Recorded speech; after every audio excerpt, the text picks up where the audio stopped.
third event of our April is Poetry Month in Limerick 2025. I'm delighted to welcome you all here. And today we have the first of our trio poetry readings, brought to you of course by the Limerick Writers Centre. Join us this evening in welcoming Deirdre Devally, Bob Shakeshaft and Helen Dempsey. And the first to read is going to be Deirdre.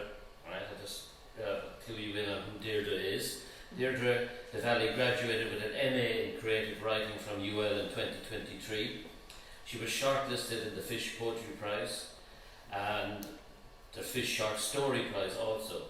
Other listings include Courtney Writings Prize, the Gregory O'Donoghue International Poetry Competition, and publications in literary journals and anthologies, including Trumpet 12, the Stony Thursday Book, Washing Windows 2, The Honest Ulsterman, and more.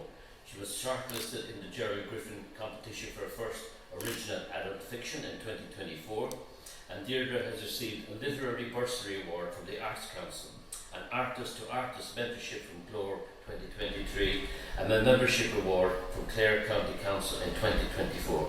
Please welcome Deirdre Devally. Gosh, I sound great. I don't recognise myself. First of all, huge thanks to Dominic for the invite and to Limerick Writers Centre. And congratulations to Dominic. I couldn't be here but for the launch of his debut collection of clay and soil. Fabulous. I'll be reading that over the next few days. I'm a dub, 25 years now in Clare, so I'm still a blow-in, I'm told, but thrilled to have Limerick so close by. So I'm going to start with a poem which I hoped I'd never have to read again. I see my two friends there, Chris and Noel, heard me read this many months ago in Ennis. It's called Flowers in Gaza. And maybe you'd all join me in just singing a verse of Where Have All the Flowers Gone? Where have all the flowers gone? Long time passing. Where have all the flowers gone? Long time ago. Where have all the flowers gone? Gone to see now everyone. When will they ever learn? When will they ever learn? Tell me, who is the winner and what have they won? As old folks and babies die under the sun. Some claim that it's just, but just's not always right. And the prophet and Abraham weep over Gaza tonight. And it doesn't seem likely we ever will learn, because the answer that's blown on the wind has been burned. At the Somme and Dunkirk, was it for this they died? People crawling from hell with no place to hide. Well, we know now for sure where the flowers have all gone, and they never will bloom more in spring, anyone. And the prophet and Jesus trail blood as they flee. The Holy Land crumbles and no one is free. The death, the destruction, the captured, the maimed, the raped and the tortured, humanity's shame. We can't hear the dead whisper, no, not in my name. So the cycle continues and no one's to blame.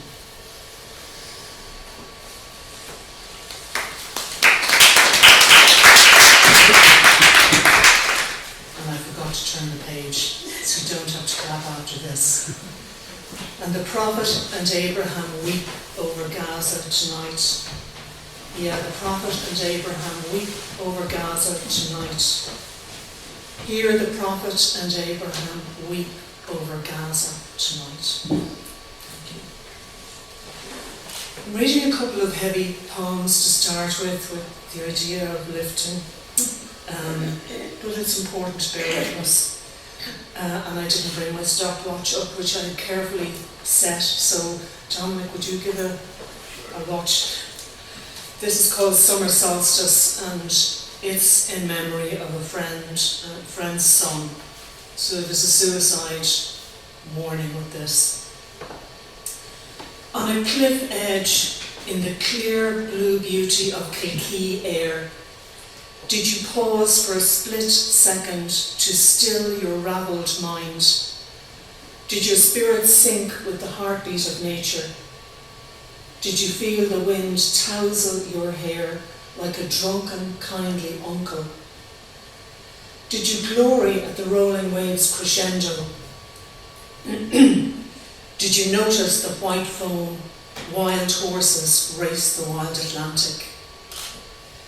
Did you peel off your socks, sense life pulse through warm limestone rocks? Did your toes wiggle in sea grasses, deep green mosses? Did you anchor in sweet salty sponginess, springboard cushioning before jagged rocks held you? In the whirring of your tumble-dryer thoughts, did you stand, arms cruciformed, overwhelmed by too much, too much? Was your media antisocial? No likes, my sweet child. Did you conceal elephantine worries? Was it a tiny last straw breakage? Did drugs or alcohol befriend you, whisper an invitation?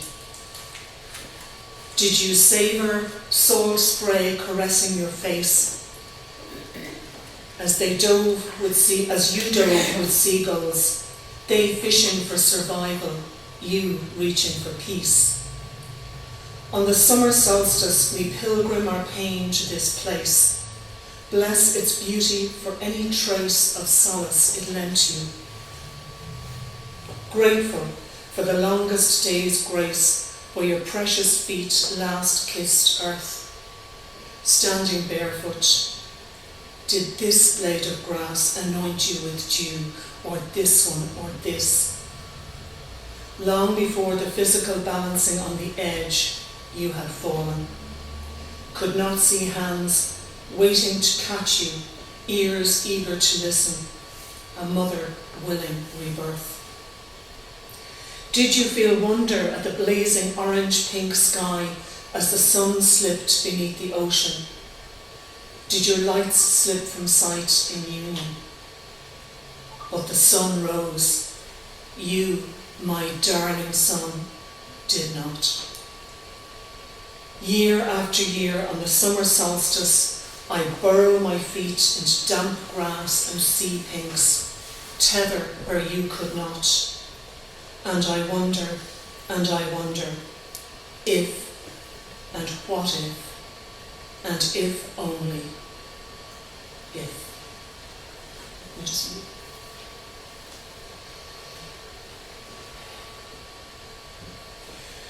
I'm going to read one more witness poem. And actually, I prefer if you don't clap, thank you. I'm assuming a clap, thank you. I prefer to just let things lie.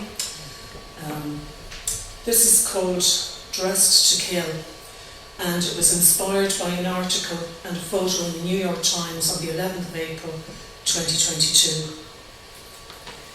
Detailed to Bucha, the company rounds up suspicious persons who militarily pose a threat. The commandant bellows at the belligerent prisoner, "Put this on, skin beneath." Face inches from his, she smells onions on his breath. Of the 25 women, young, weeping, the pretty brunette reminds him of his Lilia. "Put it on," he says again, slapping her with a matted, filthy fur coat, spoils of the past hour's looting.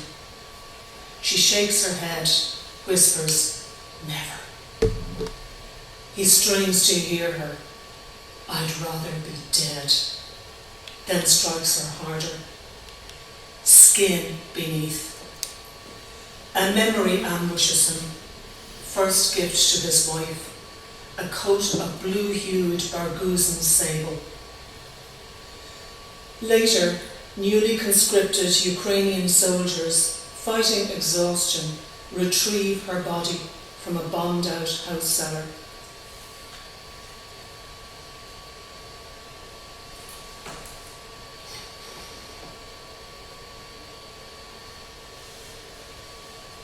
Naked, blood-smeared, pummeled. Reputable sources estimate she'd endured a month of visits. In the wait for medics to tag her, a young recruit thinks of his mother. Fighting tears, he gags, vomits. She is someone's daughter. He searches through rubble, finds a stinking mink coat, and gently tucks it round her.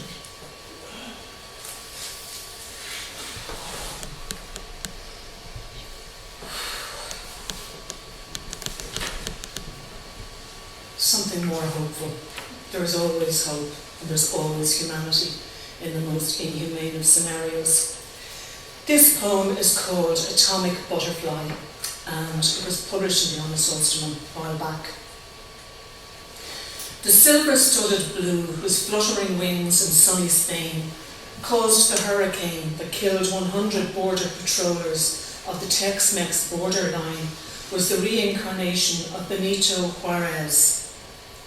The Red Emperor, whose waving wings caused seas to swell, surged a tsunami over the marble halls of the Great Basilica in Rome, was the reincarnation of the maligned Magdalene, Mariamne. The tiger swallowtail, whose yellow wings caused a tornado to shake loose the foundations of white supremacy in Washington, D.C., was the reincarnation of Martin Luther King. The Levantine marbled white, who raised a sandstorm to blind the eyes of the genocide troops in Syria, was the reincarnation of courageous medic Gadira Malouk. You who were captive in a Taliban rape camp, in a Magdalene laundry in Galway, in a Christian Brothers boys' school in Dublin, in a cage in Guantanamo, you may come back as a holly blue butterfly, a painted lady butterfly. Your life will be brief, but you harness the power of an atomic bomb in your tiny being. When you flap your gossamer wings, a kaleidoscope of colour will bellow a trickling spring into a mighty river, pouring balm on troubled waters, causing a waterfall of wisdom to fill 9 billion souls to overflowing, an explosion of ease and healing to the insanity of inhumanity.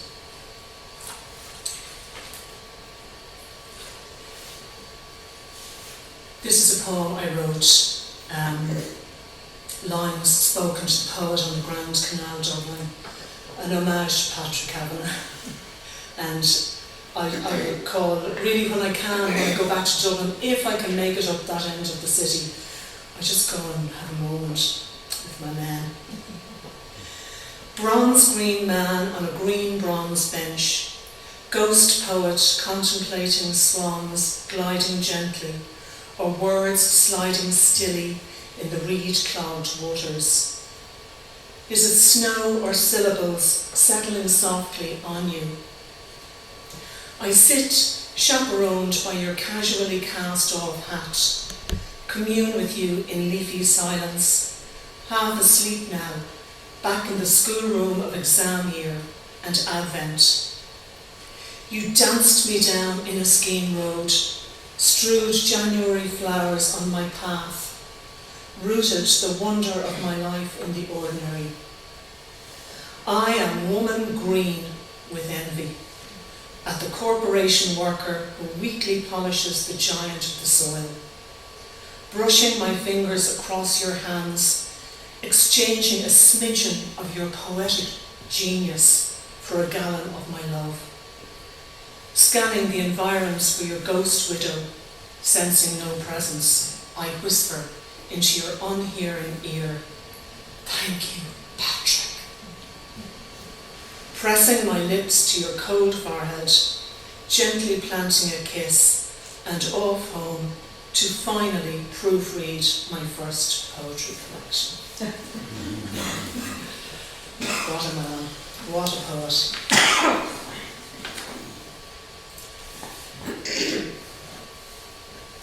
This is called Game, Set, Matched. No, Alan Chris will recognise this. I'll just read it. This one, I don't know about the rest of you poets, I find it really hard to say I won this, I did that, I'm publishing whatever, and yet it's kind of, it's a necessary evil. Publishers love to know, the social media presence and all the rest of that. So anyway, this was highly commended by the Gregory O'Donoghue competition. Billy Collins, whom I love. At 84, Sam began a tumultuous, borderline adulterous love affair. She, despite modern genesis, radiates feminine timelessness. Voice hushed unless requested, constantly invested in his vexed desires. Occasionally she taunts with silence, passive violence without intent. Pits her knowledge against his intellect, never circumspect in victory. Balks at none of his insistent probing. Gorbachev, how to peel an onion, cure a bunion. Reads Ulysses, turns on TVs, lullabies, goodnight Irene. With paucity of women of blood and flesh, enmeshment is welcome. Her lack of emotion, unceasing devotion. Constant silent contemplation, awaiting activation, no conversation initiated. Sam sated. The only female uncowered by his stare, he wields enduring power over her. Sometimes he craves a blazing row, unaware of sophistication rising, consciousness prizing open when, on uttering a provocative expletive, she may knock him senseless, drown him in a sea of invective. Game, set, and finally, unnaturally matched, Sam loves Alexa. Alexa remains neutral, detached. And that was my dad, who had, yes, he had a relationship with Alexa, because he lived on his own for a long time. By God, did he give her hassle.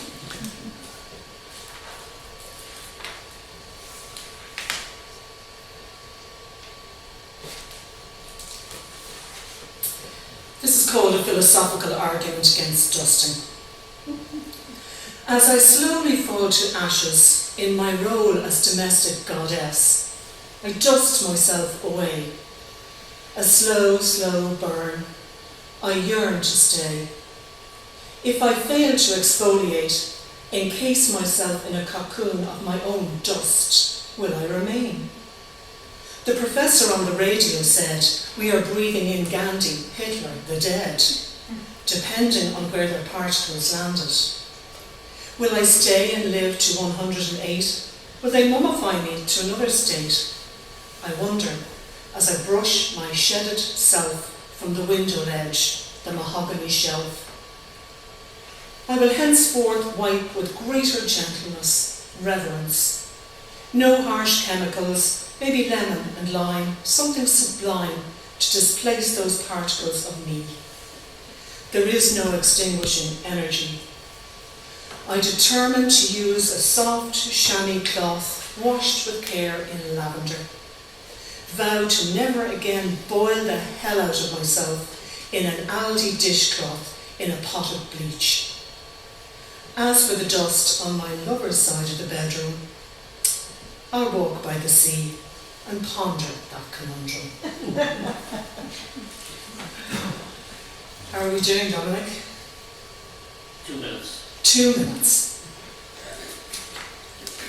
Sorry, I should have done some lighter stuff earlier.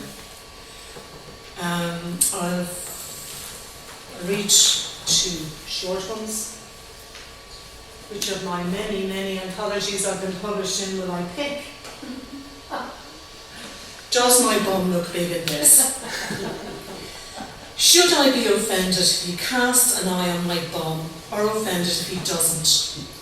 My young womanhood happened in the twilight zone of the end of the era of the dreaded girdle, elasticated daughter to the cruel corset, a Guantanamo-worthy implement of torture, and the blessed invention of body shapers, breath-sucking crab claws morphing into silken caressers, always drawers in of unwanted, often imagined flesh. Dependence on what God gave us was a great concern to women in my mother's day, and in my day, and my granddaughter's day, it seems into eternity. So tell me, I promise I won't be upset. Does my bum look big in this?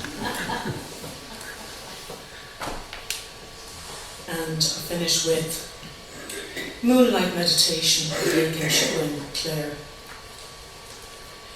Still waters run deep, she murmurs, snuggling closer. Before them the lake holds its breath, the undisclosed tumour in her breast pushed away while she ponders how to break it to him. Break in. Watching the moon on the water, his jacket on her shoulders, she ponders. Still waters run deep.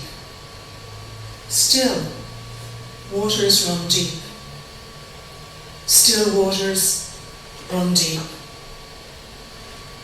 Deep waters run still. Deep waters run still.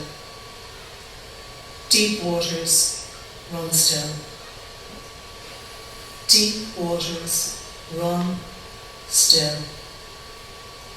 Run deep, still waters. Run deep, still waters. Run deep, still waters.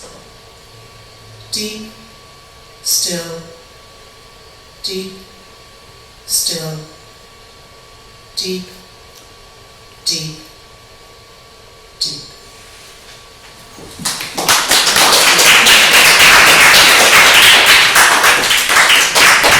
Million Deirdre.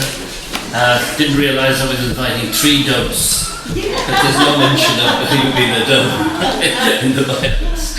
But don't worry about that. It was a great reading. I've heard Deirdre read a few times, but only online, and this is great to see you in person reading a selection of your work, and I'm sure your first collection will be a massive success. Okay, on to our second dove, Bob Shakeshaft. Now, Bob is an established poet on the Dublin open mic scene, who has read at various festivals and events, including the Inchicore Village Festival, 7 Towers open mic sessions, and Glór sessions. His work has appeared in multiple anthologies, including 7 Towers, the Curlew collection, Ardgillan Writers Anthology, and the Agamemnon Dead. Bob's poems have been published in Riposte Broadsheet, Brown Critique Magazine, and New Ulster. He has recorded his poetry for several radio stations, including KFM, Liffey Sounds, and Dublin South Radio. In 2021, Revival Press published Auld Rope, Bob's first poetry collection. Bob Shakeshaft. Thank you, Jonathan. Thank you for the invitation. And I too, like Deirdre, would be very pleased if you'd leave any appreciation to the end. It's just something I do. It helps me with my reading. First poem from my collection is Gogo. Gogo is a photography expression. It's like a plate that closes at the light. Gogo. The shell must be broken before the bird can wing. Just as a chrysalis cracks the laver's hard coffin and shows its wings to the sun, does it remember? Will it mourn for what it once was? The second one is a synopsis, if you like, of one of my times when I was younger. It's called True. I remember porridge for breakfast every morning, and yet the habit remains. I remember my first long pants. I was told I was now a man. I remember peelings wrapped in newspapers to stretch the meat or coal. I remember an outdoor toilet and the newspaper squares on a wire hook. I remember the cream on the top of milk bottles, pure heaven on porridge. I remember shoes that led in rain and the feel of cold, damp feet. I remember collecting mineral and stout bottles for return, but precious pennies. I remember a single light on the landing, letting dark corners have no fright. I remember mother's gourd cake, comfort to an empty belly. I remember the 6 pairs of shoes I had to polish. I missed my playtime. I remember having to empty the potty, that acrid smell lingering on me.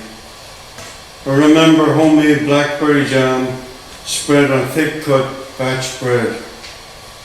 I remember picking those blackberries, those thorns embedded in bluish fingers.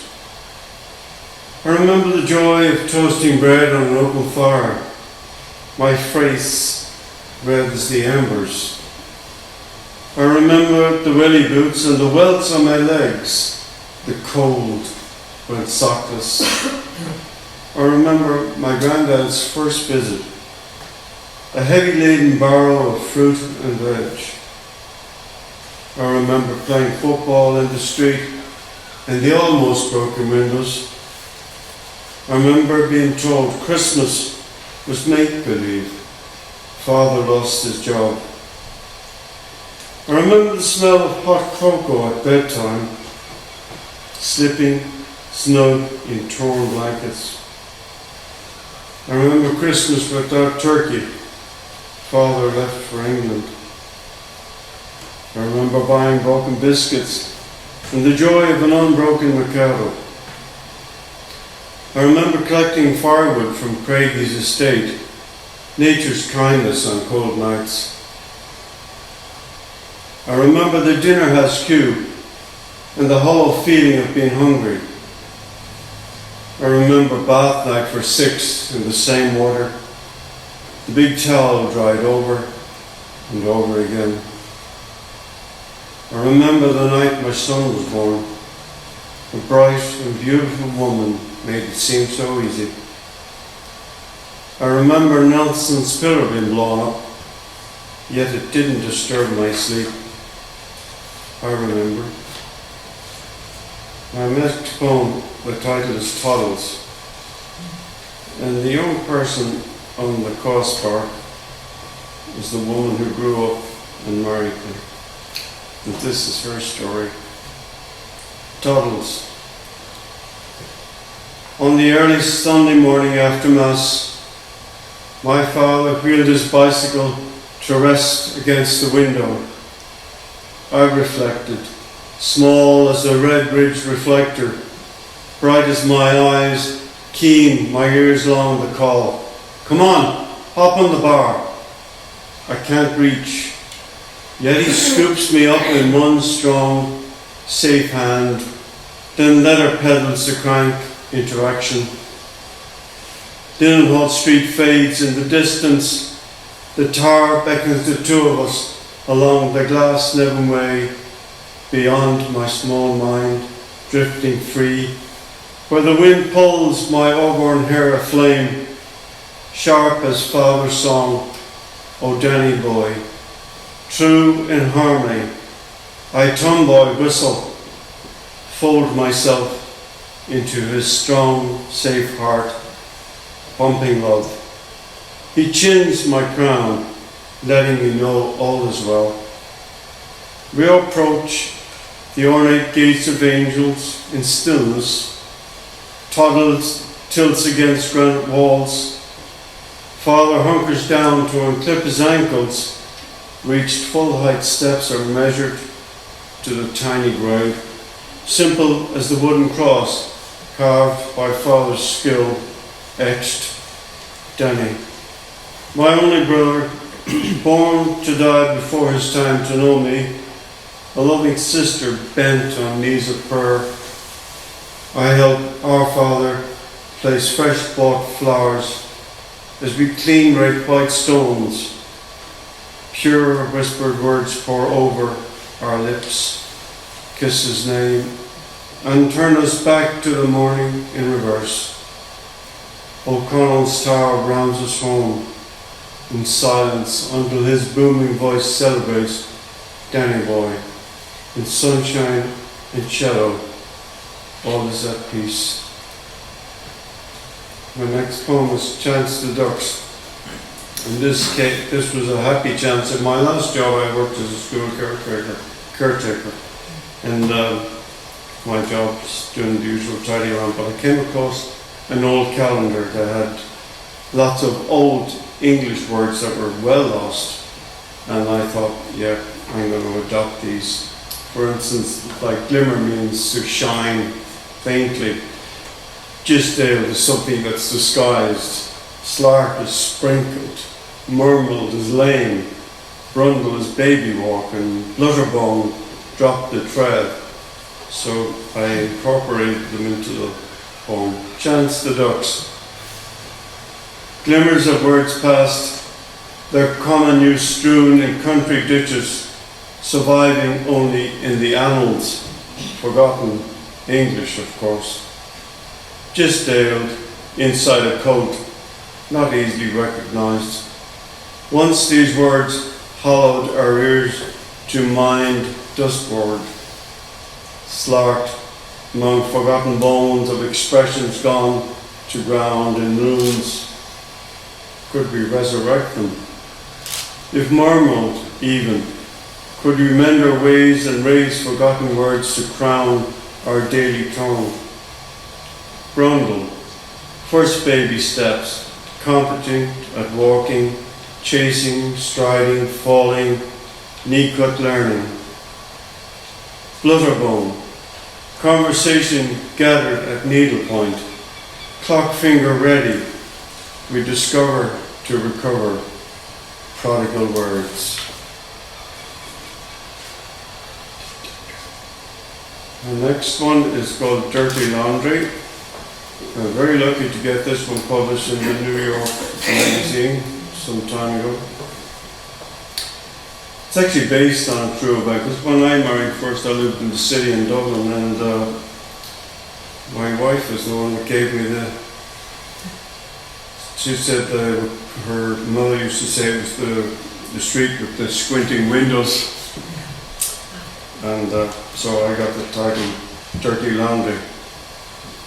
Small terraced windows, squinting eyes behind curtains, netted faces onto the street, and snared fresh gossip, smeared by a bad mind, carelessly harming him or her. Play stage, a small street, a clean name, Linen Hall, brought to the edge of the gutter that took away most of the hurtful debris. Somehow a scar remained on the unblemished, blemished. Oh yes. Tripe. In my former life I was a butcher. My sins. So there's two voices in this, so in case you think I've just gone off the track. Tripe. The smell of freshly strewn sawdust, absorbing pungent blood seeping from the block.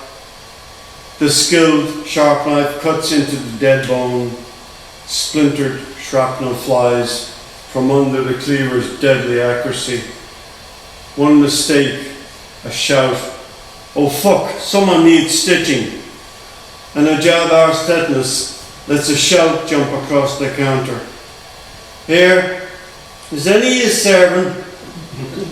Okay, gorgeous, what can I get you this fine morning? Keep that talk for your own bit of fluff. It won't work on me. I want a decent pork chop, one that won't ruin me dentures. a smile as broad as his hands greases his face. Sure, we can't have that. Now trust me, this will be as tender as a baby's arse. I'll take your word, love, go on and give it to me. Will that be all? No, I need some tripe for himself. He's a bad stomach. Saves him right drinking every bleeding night. Mind you, only the honeycomb will do. No worries. Only just in the door, fresh from the cow's belly.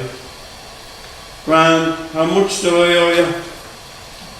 What's say I round it off to 7 shillings? Highway robbery is what I say. Ah, but that smile of yours is priceless. Ah, Jesus, I almost forgot the bowler. Give us a bone, will you? The big one.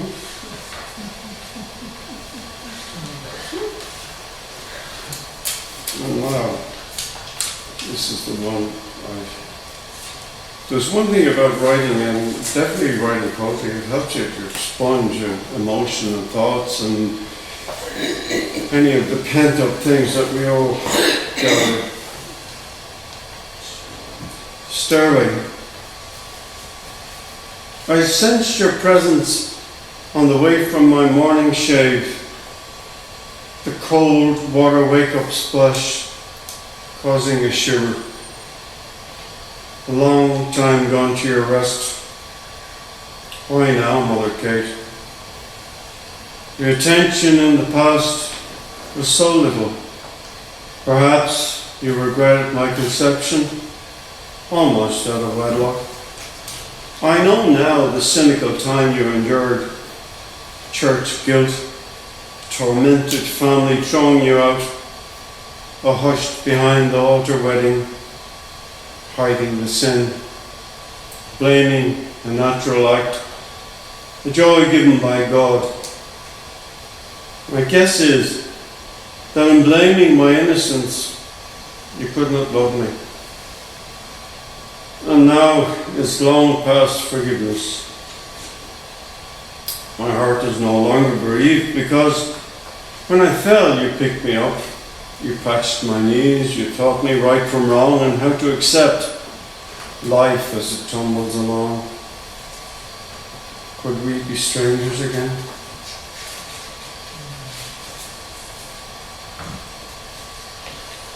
I think I'll just do this one now. Morning call. Alarmed awake, my feet taste cold floor. Let the moment be. Oh, happy days is my refrain. Meditation tunes the soul in silence.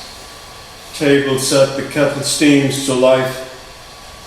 Rising like my spirits. My throaty voice reaches your bedroom ears. I'm up, I'm up. Good morning. And I'd like to read one from what I hope will be my next collection very soon. Hopefully. Sculpture. I want to be the new wind after the storm, rings splicing like a silver thread, raveling across the sculpted land, racing to the shoreline, drying the tears of dawn in glorious sunshine. Dark shadows joining flux flow, merging, swirling, everyday chores chasing a sapphire sky, soars, storing light for. Thank you.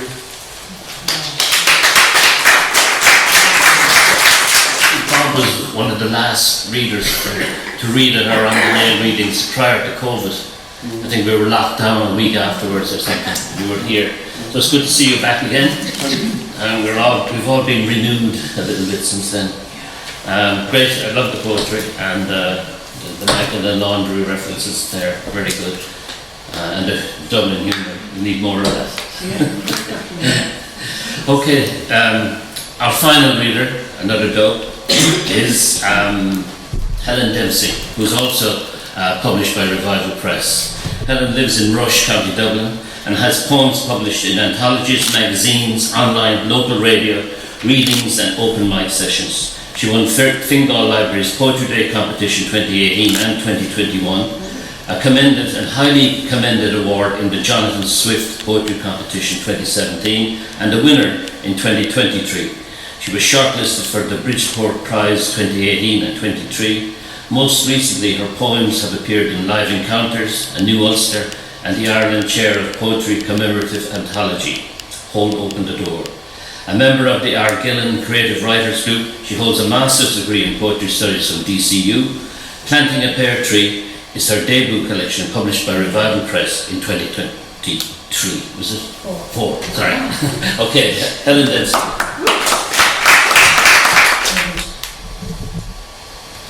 Hello everybody, good afternoon.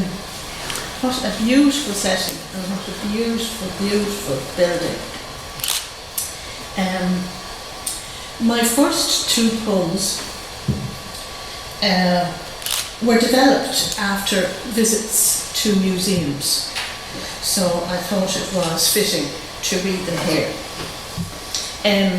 The collection is called Planting a Pear Tree, and Endicott Green, poet, mentor and friend, suggested that the title of the collection should be Planting a Pear Tree. When you plant a pear tree, the fruit takes a generation to grow.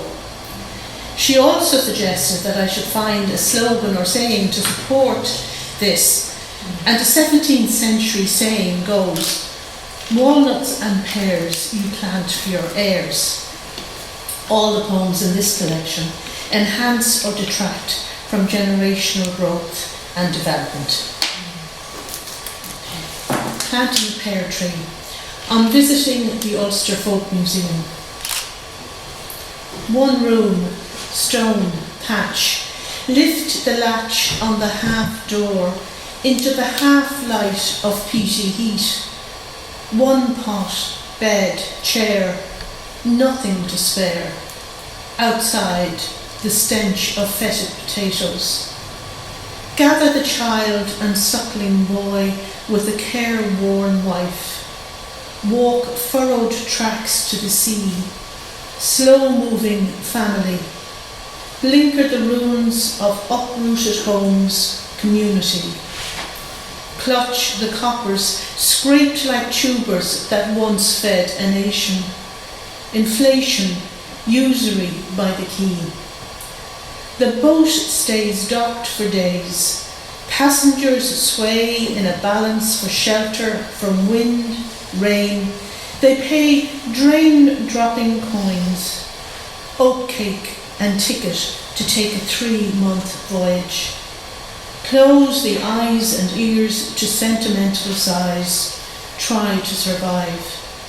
A neighbour's child dies frozen in the night on a sleet-washed deck. No wake, no sorrow for troubles. Death is known fear. Fear the year of the unknown. Furrows of bog folk shuffle in line, whiling time for the right chalk mark to walk on the new land. Turn backs to the lapping Atlantic, only the mad go home. The cedars trip and fall into burrows. Usurers rake their innocence on seedy soil, on seedy streets. Prejudice is citywide. Go west, go south, survive. All work, all ages, sagaciously save wages, shun the barrel of fun. Harvests are slow, yields low, although some will get a stake. Those who are able will build a cabin with logs and thatch or mud. A hearth, pot, bed, and a full door. Potatoes don't grow here. New crops to farm, a yard, barn, fowl, a cow and horse, books and school. Fruit from a pear tree takes a generation. New ways in the new world.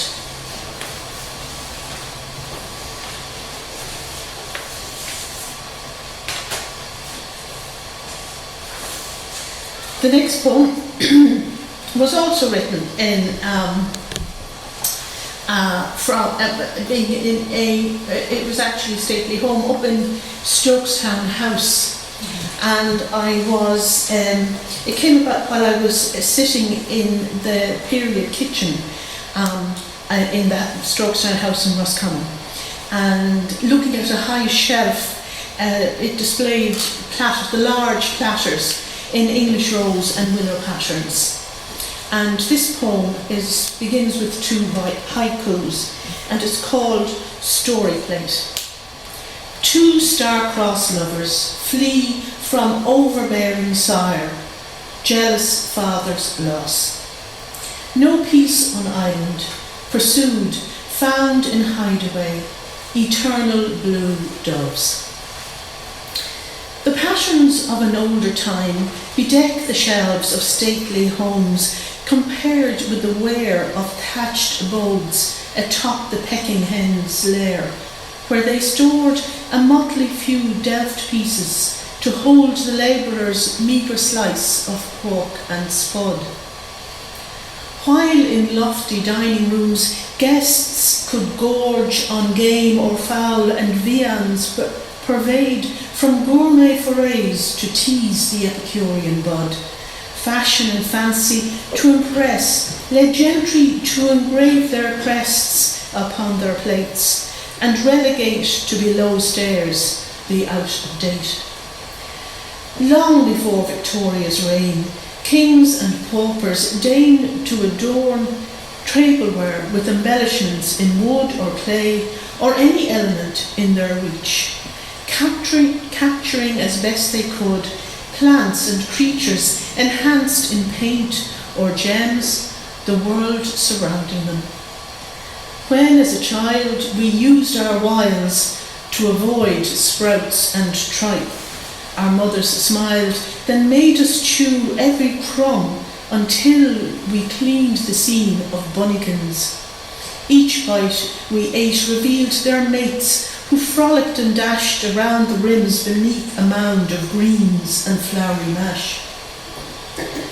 All tribes and classes took what they could amass to sculpt, cut, forge, or cast ware for every taste. In museums lying in state, each race boasts their defining style. Opulent gold for Russian Tsars, and guileless Aztecs open-armed. Pewter from European climes, slate extracted from Welsh mines. Greeks with tiny marble tiles created mosaics in shades and tones depicting myths and bygone tales. Chinese potters strive to mould the perfect translucent porcelain bowl. Venetians preferred light through glass, mastering art forms which they blew or rolled in mountain mass of sand by hand. Royal patrons would impart their seal upon the potter's master stars, whose names outlived the turning of the wheel, becoming emblems of their guild. Ming Dynasty, Meissen, Minton, Spode, Wedgwood, Beliek, and myriads more, whose treasured pieces repose, immortalized as jewels on show. When a student of the past digs in sites decayed to ruins, there is euphoric delight to find a fragment from an antique board, and then attempt to categorize the date, the origins, the type of a late forgotten clan, and so can expose the fate of early man, how they evolved their tools, techniques, and how they honed the grist, the glazes, and the paint. We in millennia later gape at craftsmanship the ancients used to carve, etch, mould a cup, a dish, the care and pride that spent their time, and wish somehow to inculcate the greatness of the potter's skill. Some child at an elder's knee will fidget while they sip their tea, may notice the figures in blue on white, point to the doves, the bridge, the tree, and turning ask inquisitively, then tracing the pattern of passion and hate, will discover the story of the plate.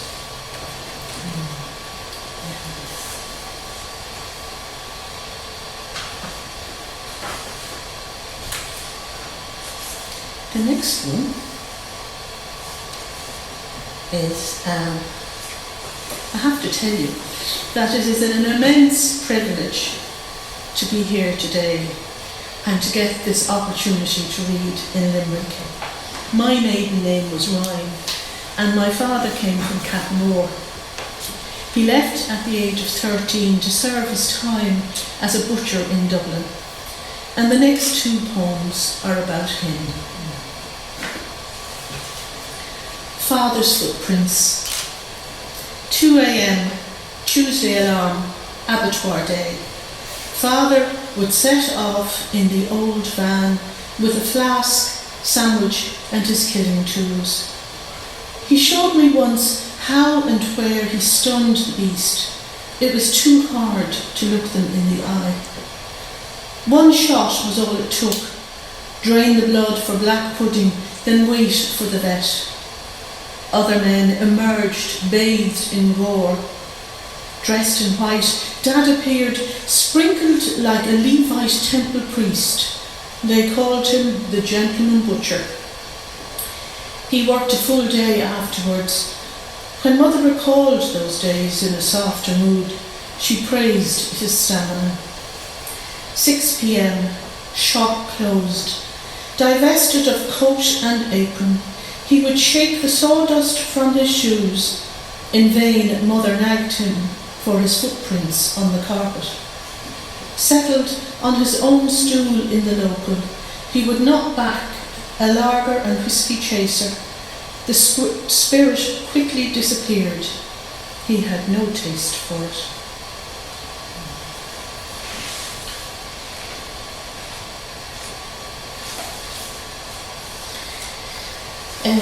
Just to say that this poem, next poem, in November of 1963, President J.F. Kennedy was assassinated, and it's called Lost at Leopardstown Races. The bullet in November 63 shattered the euphoria. Aged 8, fervour full, my bewildered father questioned the rush to kneel at our homemade altar to pray for a dead president. I stood with Dad at the back door for the memorial mass in Foxrock Church. Mum always brought us to the front pew. Somewhere between the confiteor and communion, neighbours helped him out. The doctor diagnosed a breakdown. Santa came, but that Christmas broke with tradition. Leopardstown races on St. Stephen's Day. Dad's choice. While Mum, my sister and I ate, he left us for his own liquid pleasure. When I tried to keep seats in the stand, a fur-clad snob berated me. Crushed, I scarpered, waited with aloneness, paralysed by my own decisions, too timid to act without approval. Tears fell as wave upon wave of strangers faced me. A kind man took my hand, led me to bars where I expected Dad would be. Practical chatter over my head. I refused to release my name on the tannoy, afraid of repercussions. In the sea I saw him. Brill cream hair, collar, tie, cardigan under his jacket. I buried my face in beige wool. Bone buttons dinted my cheek. He cupped the back of my head in his large hand and thanked the man. We exchanged stray words until we found Mother. When I turned, he had gone again.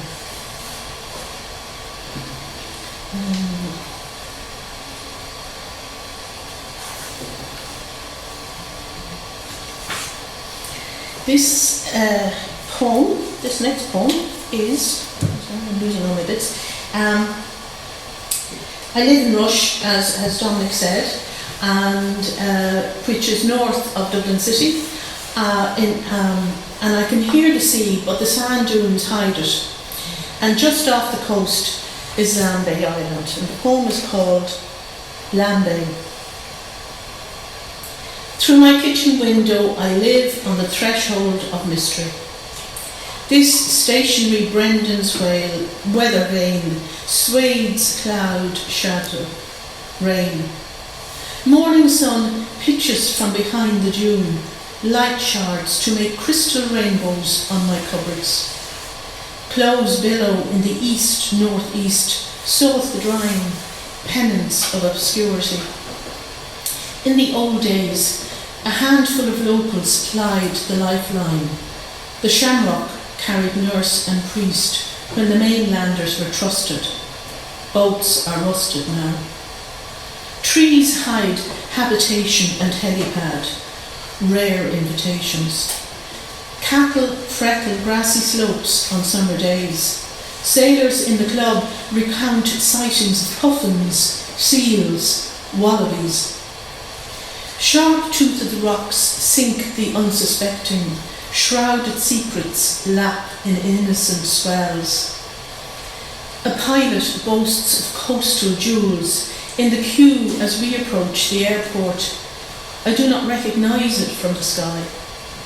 Stories of Roman remains in the lore of gasmen laying fossil pipes. Courts silenced history. The great Leviathan, my facet of this diamond, broods in cumulus, haloed by mists. On the threshold of mystery, I am lured through my kitchen window.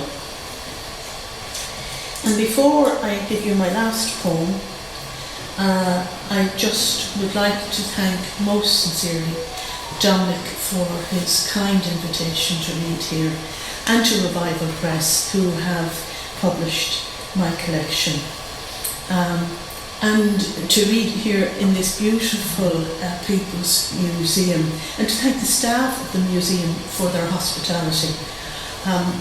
And lastly, I would like to thank all of you for coming out on a Sunday afternoon and for listening to my words. So the last poem is called Chorley Bog. And Chorley Bog is in Keena, County Longford, close to where my daughter Clare and her family live. And there's an amenity built by Bord Namona, and there are pleasant walkways through the bog. This poem, and since, as you said, we don't boast ourselves at all, this poem won the Jonathan Swift. This poem is for any parent or grandparent who asks their children or grandchildren on an inclement day, would you like to go for a walk? And get the answer, do I have to? And a palanquin is a Japanese sedan chair. Chorley Bog. The gravelled walk writs the pathway through a landscape of decay. Dried maca sods turn mahogany when wet. I make a grumble stop to de-shoe a pebble, while my two grandsons gambol on. They complain about the monotony of their COVID constitutional. Rain clouds, dun and dreary, threaten a deluge. Heather, withered beige, bobs in gusts, while bog cotton clings as wind sluices and ripples the hardy scrub. Bulrush bayonets guard sable water fenced for danger. The amber lifebelt a halfway beacon. We brace for downpour. The umbrella springs to our defence. We shelter under the shield of Thor before our legs are lashed. Further on, we extract Arthurian swords from a boulder to hunt a dragon. Its maroon tail disappears around the trail bend. We proceed with measured pace and whispers. They shape their moves, become ninja combatants. I smile covertly. A liver-toned slug slithers across our path. We watch its progress until the lark flits between dwarfed shrubs and tortoise-shell fritillaries glean nectar. Before me, a harrier sweeps the clouds, then swoops beyond sight. A Shaolin's manoeuvre missed by my warriors immersed in a quest for their palanquin. They dallied when we reached the car, poised between two realms. Thank you.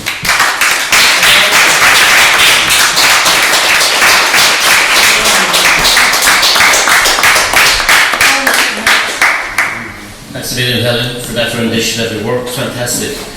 I'm great to discover that she's got some Limerick connections as well. I'm sure that's probably why we published it. Anyway, this is the beginning of the second week of April's Poetry Month. I hope you can attend something else. There's little brochures down there. Take one with you. And if you can attend anything, please do. Next Friday is our next event, and we're launching 2 books. One by Kieran Bevel, a new writer to our stable. Is that right? 7 books later. And Tim Cunningham, another Limerick poet who lives in Westport at the moment, but he'll be down for his launch. So please come along, and thank you for coming today. Really appreciate it. And there's books for sale back there. If you can afford anything, please buy one. Okay, see you later. Take care. Thanks. Bye.